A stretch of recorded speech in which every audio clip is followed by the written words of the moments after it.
নমস্কাৰ, DWৰ ফালৰ পৰা এখন গুৰুত্বপূৰ্ণ নোটিছ প্ৰকাশ কৰা হৈছে।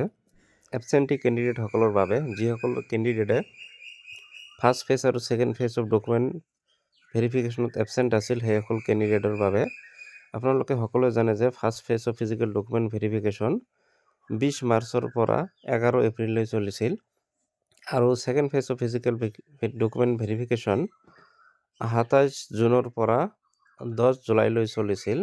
যদি ইহঁতে এবচেণ্ট আছিল, সিহঁতৰ কাৰণে আকৌ এখন নতুন নোটিছ প্ৰকাশ কৰিছে যে ইহঁতে ফিজিকেল ডকুমেণ্ট ভেৰিফিকেশ্যনত আহিব পাৰে। যদি আপোনালোকৰ second phase of physical document ভেৰিফিকেশ্যনত এবচেণ্ট আছিল, তেনেহ'লে আপোনালোকে 11 জুলাই আৰু 12 জুলাইত নিৰ্দিষ্ট ভেন্যুত গৈ ডকুমেণ্ট ভেৰিফিকেশ্যন কৰি আহিব পাৰিব।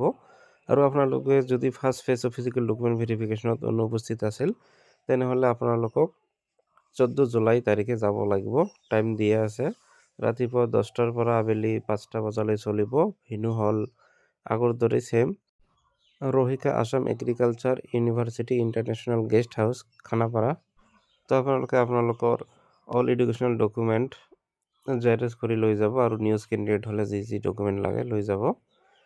তো এইটো এবচেণ্টি কেণ্ডিডেটসকলৰ ভাল খবৰ। তো আপোনালোকে নিৰ্দিষ্ট ডেটত গৈ ডকুমেণ্ট ভেৰিফিকেশ্যন কৰি লৈ আহিব পাৰে। ধন্যবাদ।